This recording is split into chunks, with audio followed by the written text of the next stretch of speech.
glad you're with me. I'm going to keep telling my story a little bit. And why am I doing this? Let's revisit that for a second. There's a couple of reasons. One, I want you to know me. I want my audience to know who I am.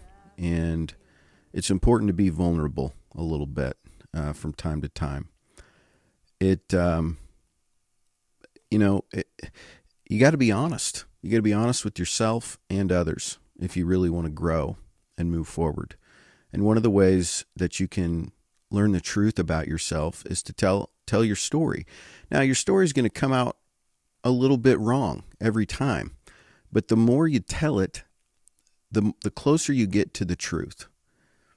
Because the truth you're going to find is about a love story and a redemption.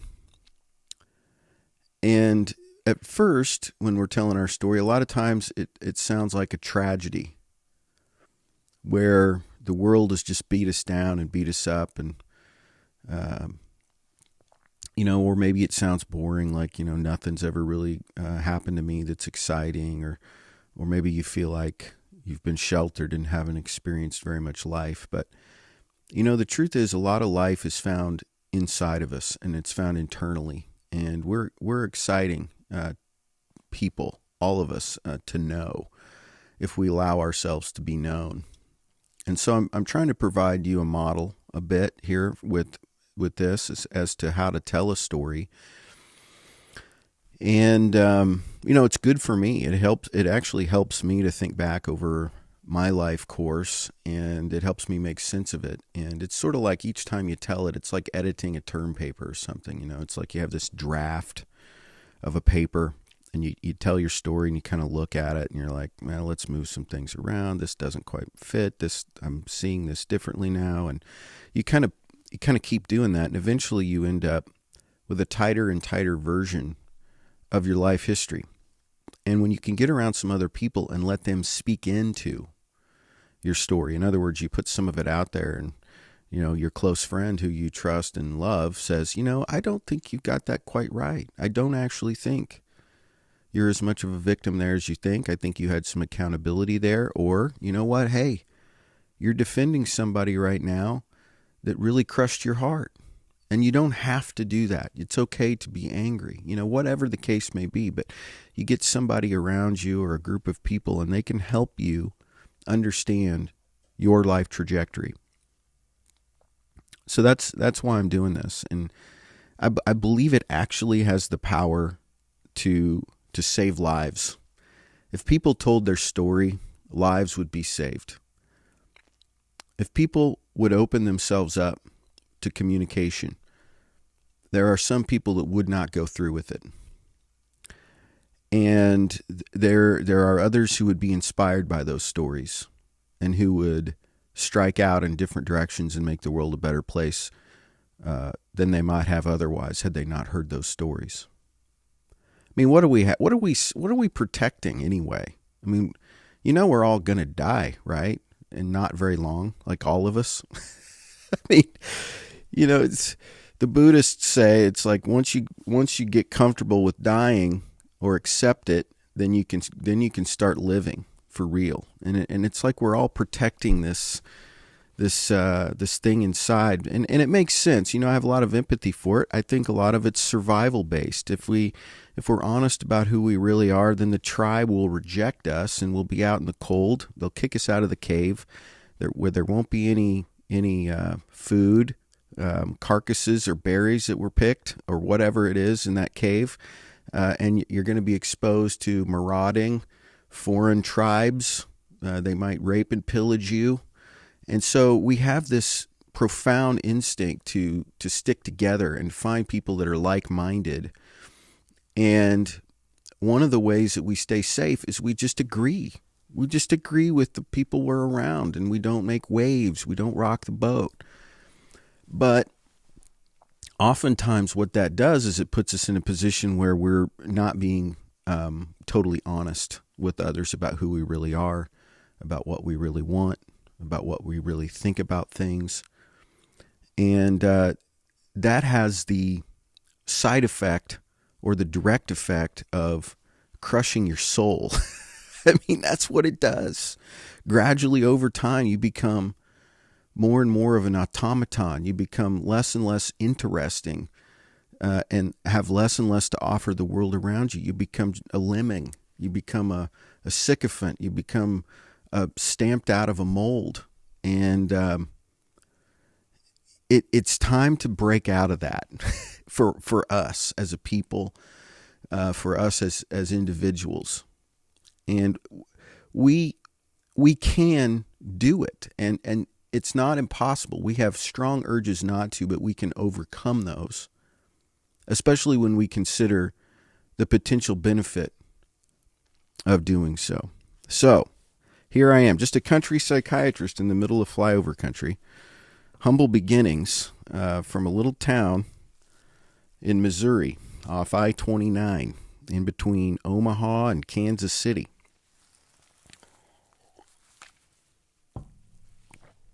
And, I love my home state. I love Mark Twain. Gotta love Jesse James. Come on. Pony Express. Steamboats. And the Chiefs. Go Chiefs. They're from Missouri, right? Even though they got Kansas in their name. I've always been confused about that. Not really. But you know what? Let's keep going. I left off yesterday with probably around the time I moved to Iowa City with my now ex-wife, Janelle. We did not have kids at that time. We would have been, oh gosh, how old were we? Probably in our mid-20s. And fresh out of medical school, just starting up residency. And I talked to some about residency training yesterday, and maybe won't go into that a ton, but maybe a little bit. But, I remember those days fondly in my marriage. We were kid-free, and I love my children, but there are definitely times in a marriage where when you don't have kids that you get to kind of live it up. You don't know you're living it up at the time. It's like every night you get to do whatever you want. You get to eat whatever you want. You get to watch whatever you want. If you want it to be quiet, fine. If you want to go to the movies, out with friends, etc., you can do all that. When you introduce kids, you have to be responsible for them. Hopefully, you are responsible for them. But the trade-offs are worth it. My children listen to these sometimes. I make them listen to them. And I've come to find out my middle boy at least will occasionally pull one of these up while he's going to sleep at night, which really touched me. And I think, well, you know what? Here's another good reason to tell your story. And I'm doing mine in a recorded form, but my kids are going to get to hear what I think about things, and they're going to get to know me through these podcasts as they grow up, and they're going to understand more and more about who I am. And I just I'm really glad about that. I'm really glad about that.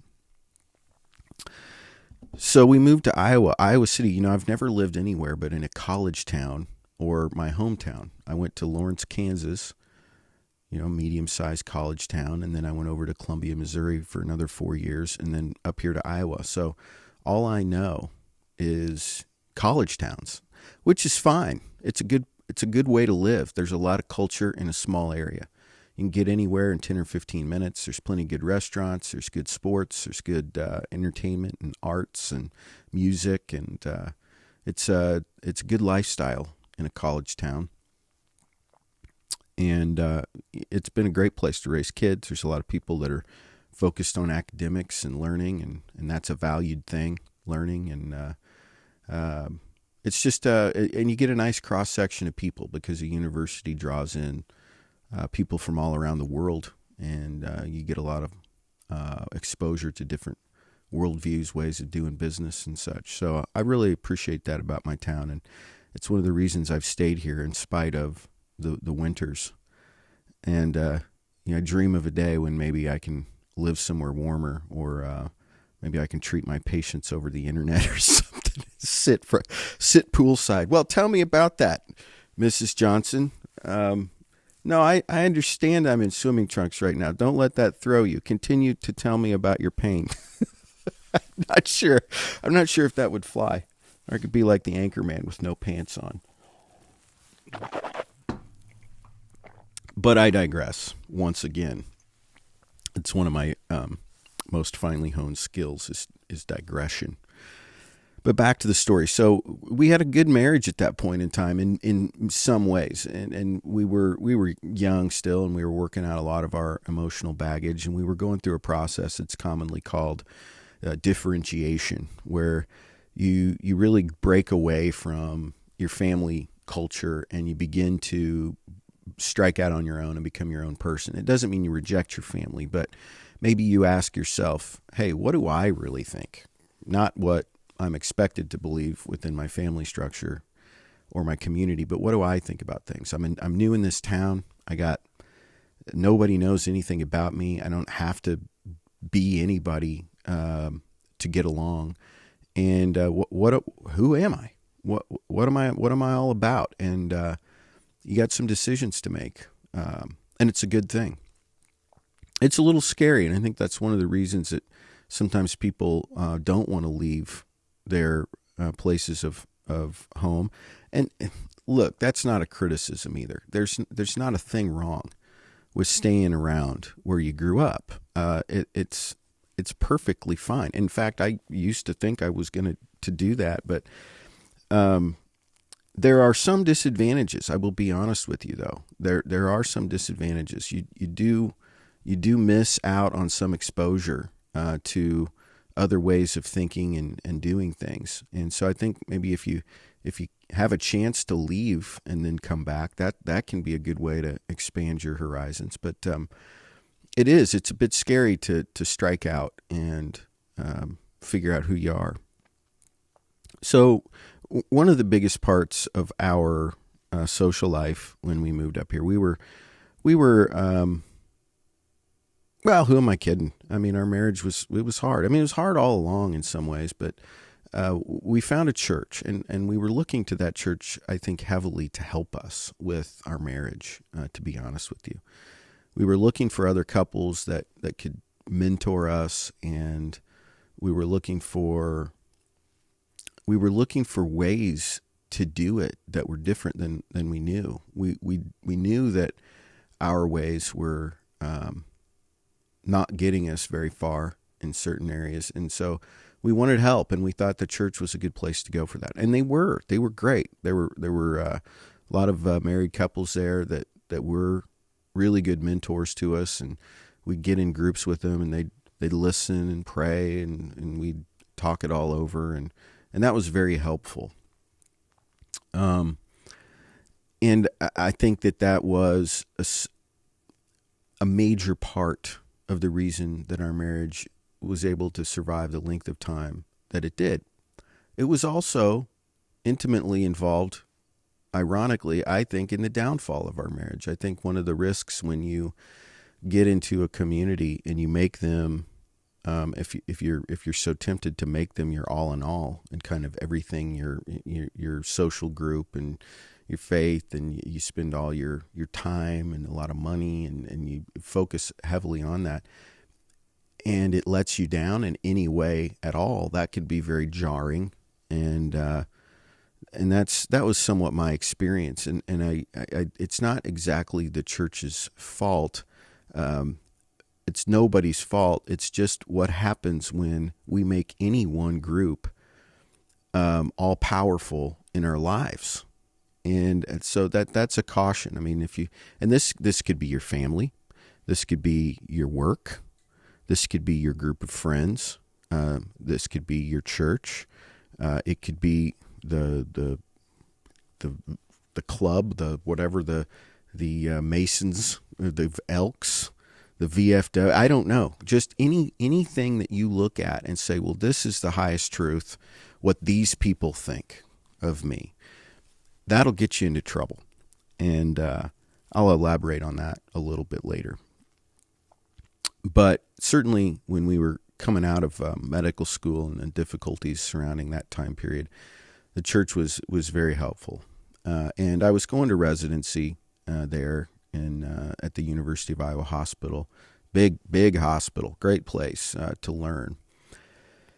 And we were very involved, and I played in the worship band, as I've mentioned, Janelle was involved in various ministry groups, and we led things and served on the board, and we found ourselves approaching 30, and we were ready to have a child. So we had our first child, Jonas, who's now 12 years old, and that was a major turning point. That was becoming a parent, and that was integrating a child, another human, into the family, and it was beautiful and memorable, and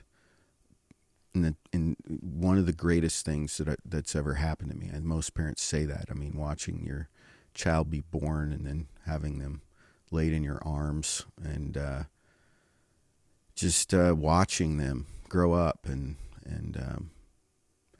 it's profound and life altering. I mean, now suddenly you can't just leave. You can't just go out and about and do whatever you want. You're changing diapers. You're sleep deprived. And here's where a lot of couples get in trouble with kids, is that they stop maintaining their relationship. All those free evenings you had where you went out on dates maybe and you talked and everything, you now have to work at that. You actually have to carve out time and make that happen. And then we added baby number 2 and baby number 3, and we were underwater before we even knew what happened. And so that's my caution. And I certainly see this in my work. I have so many people that come in with young children, and they're in their 30s maybe, and they're sinking. They really don't know how to cope very well with the stresses of life, and the stresses of life can be very severe. You've got a lot of demands. I think the decade of your 30s, if that's when you're in your prime child rearing years, is really a hard one for people. It might be the hard. I don't know for sure if you can pick a decade, but the 30s might be your hardest in terms of the demands on your time and money, and not having as much money as you might in the future. You might still be kind of climbing the ladder. You haven't saved up the big old retirement fund and all those kind of things. So we experienced that. I think we were a story of just not making it through our 30s as parents and married people. And I think it was a combination of the stresses of work and not understanding. I think for me, I didn't fully understand the taxing nature of my work and what that would do to me emotionally, and how that would affect me when I came home. And I don't think I did a very good job of taking care of myself. And I don't think that she understood fully what I was going through, and I probably didn't communicate it in ways. And she was like desperate anyway for her own sanity, because she was trying to raise 3 kids. She stayed home, and so she's, running all over the place all the time, chasing toddlers and cooking food and cleaning up messes. And it's just, it's a real setup for marital strain. And I'd go to the hospital, I'd go on Saturday mornings, and I'd go on call and stay all night, and, sleep deprived all the time from work. And there's all these kind of, there's just, in residency, it's one of the biggest stresses I found was just kind of being, I don't know, the lack of autonomy. You're really just doing chores for people who are higher up in rank than you, and trying to learn something along the way. And you need to do that. I'm not saying that's not an important part of training, but it's like, you go through medical school, and it's 4 years of just studying and cranking out grades and all this, and then you're like, well, now they're giving me a stipend. They're giving me a little paycheck here, but I'm really kind of a lackey. And so it's just, and now I'm approaching 30, and I'm like, can I get a job, please, where I have some professional autonomy here? And so it was a big relief finally to graduate from residency. And it was a lonely time. I mean, we had each other, the residents did, but we were all just sort of bleary-eyed and everything. And so I remember this one time. I mean, and the other thing about college towns is we have football here, and for whatever reason, and I don't know how this all evolved, they stuck the football stadium right across the street from the hospital.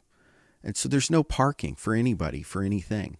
And there's not great in and out routes either for traveling around that area on a game day. I mean, it's just completely clogged. And one of these Saturdays I had to make rounds or something, and I went into the hospital, and it's like humans all over the place, and you're like gradually making your way through the bodies. And I'm thinking to myself, good Lord, what if you have a heart attack right now? You wouldn't be able to get an ambulance up here to the emergency room because of all these people with beer in their hands.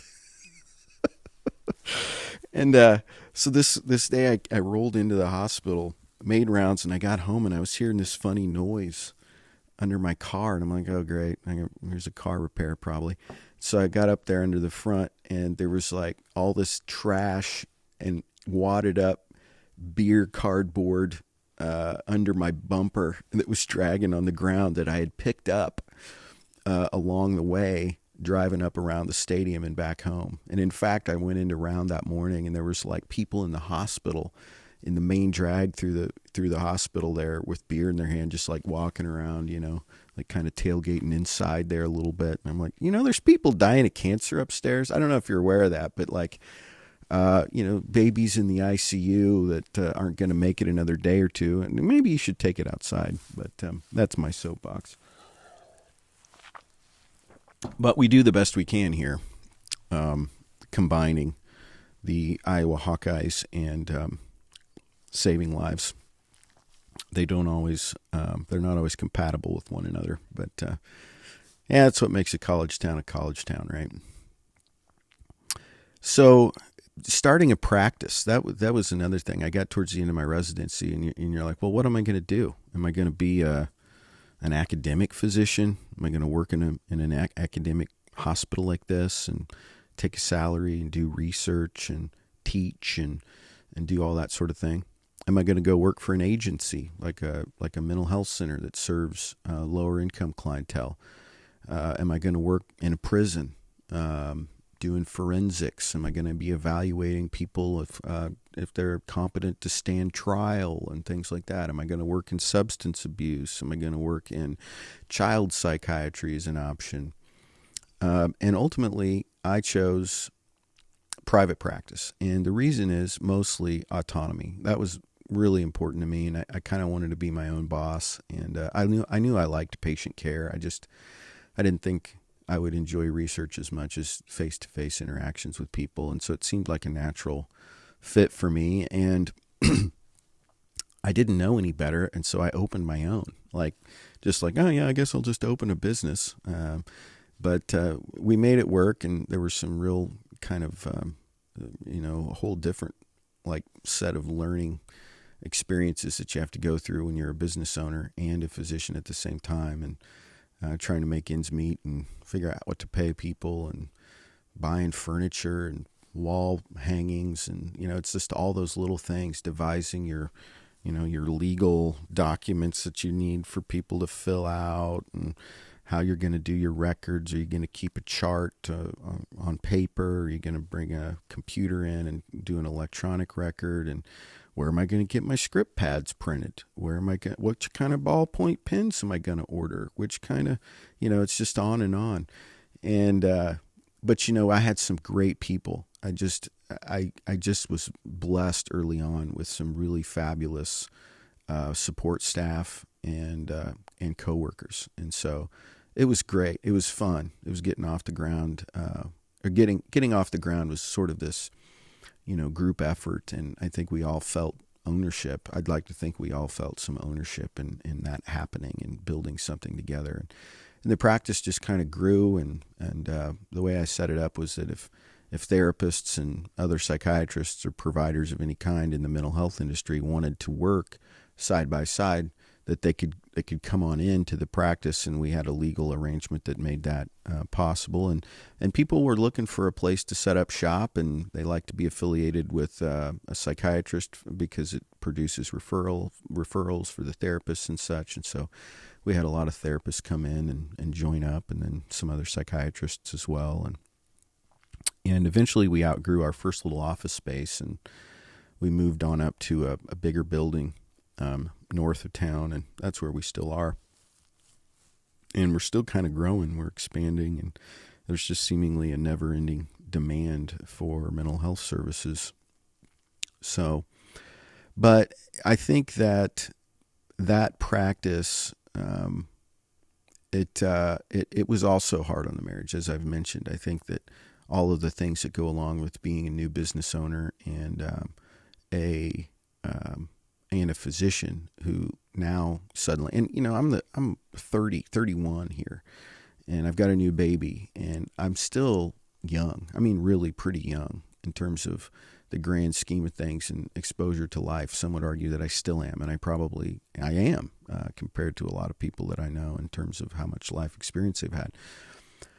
And so suddenly, people that are like 10 years older, 15 years older, 20 years older, older and wiser than you even, and more life experience, they're looking to you to be the expert. And when they come to a psychiatrist, it's like, for a lot of people, it's the last stop. They've been everywhere else. They've been to counseling. They've been to their family doctors. They've tried Pilates and acupuncture and herbs and everything. And they're like, fine, I will go to a shrink. Okay. And, some family member drags them in, and like, they won't get out of bed, and they're terribly depressed, and it's very painful for them. And so this is like, traipsing through your door, one case like this after another, and just some really lovely people too. And it's hard to watch people suffer. And oftentimes it's very difficult to get well from some of these conditions. People suffer with them on and off for years. A lot of them are chronic, and they cause a great deal of suffering too. I mean, there's not very many illnesses that make you pick up a gun and do yourself in.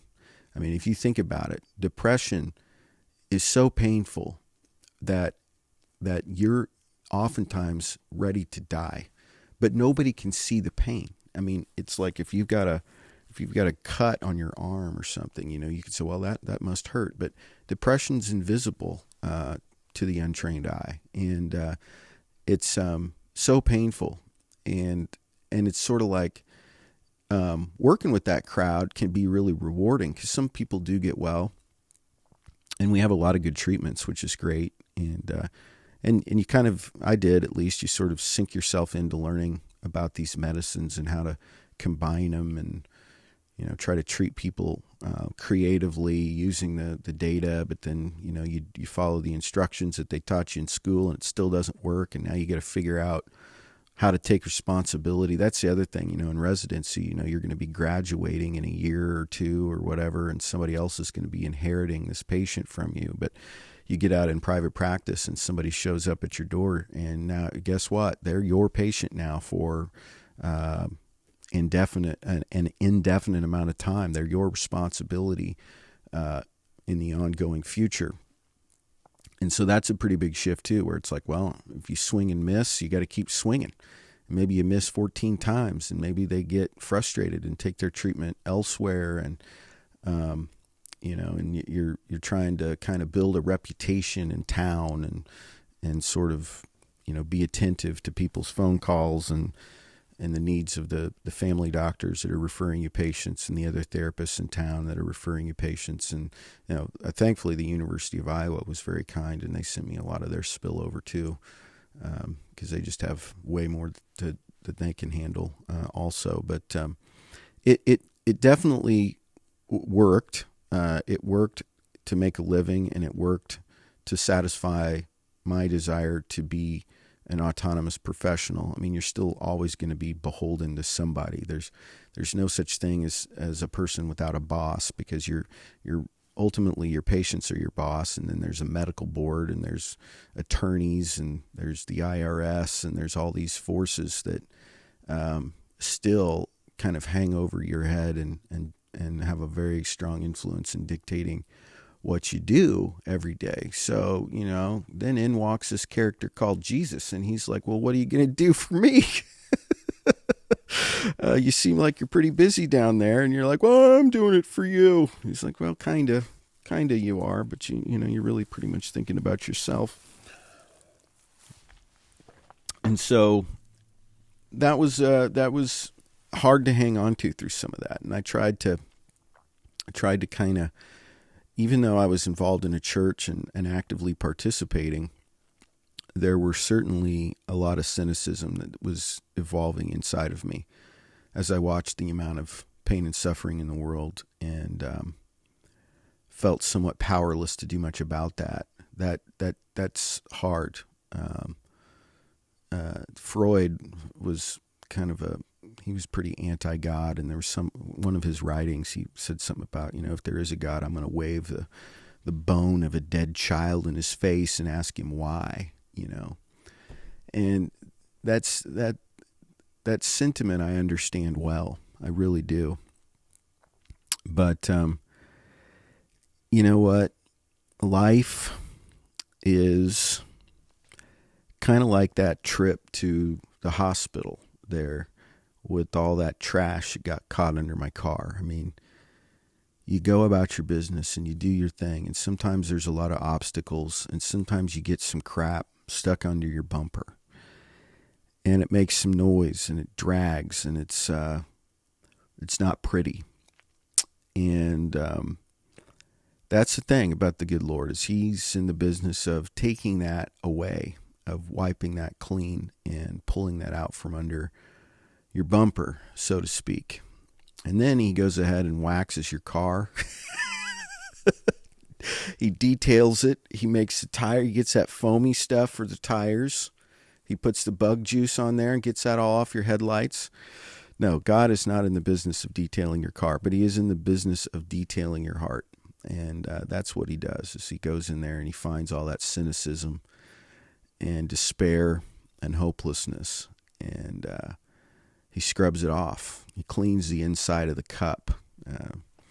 That's exactly what he does.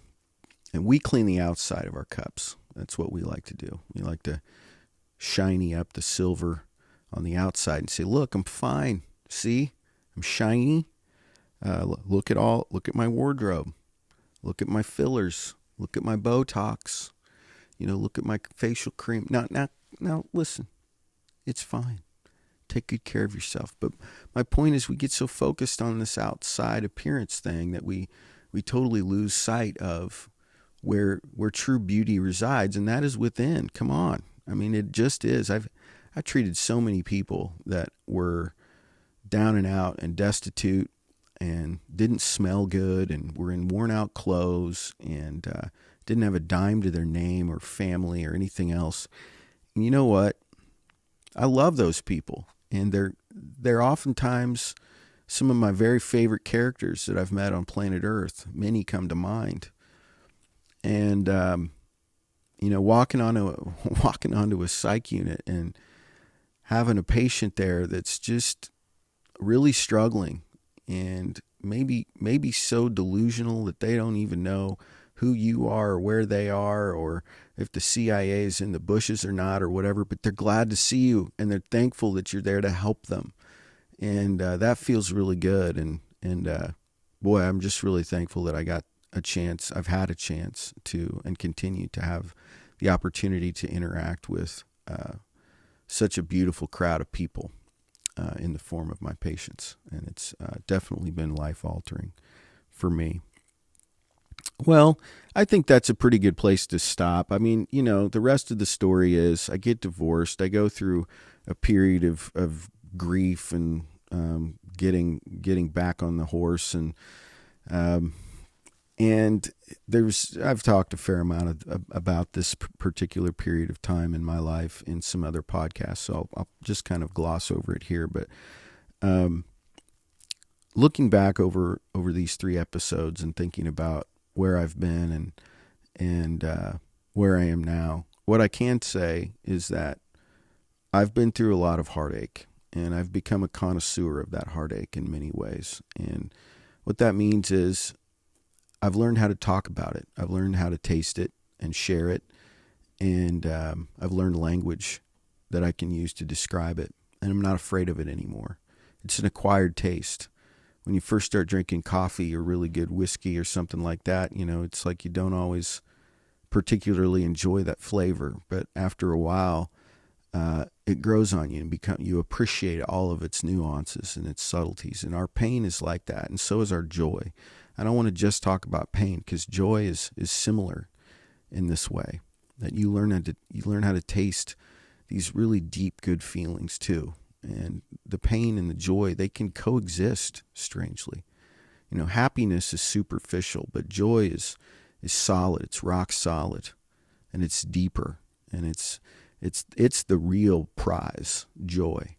And that's what I see that has developed in me over time as I've gone through my life and treated patients and gone through a divorce and had children and fought through medical training and all these kind of things, is that it's left me with a deep sense of joy, because you just don't get through that stuff alone. I mean, I didn't do it alone. There was a good God there the whole time. And instead of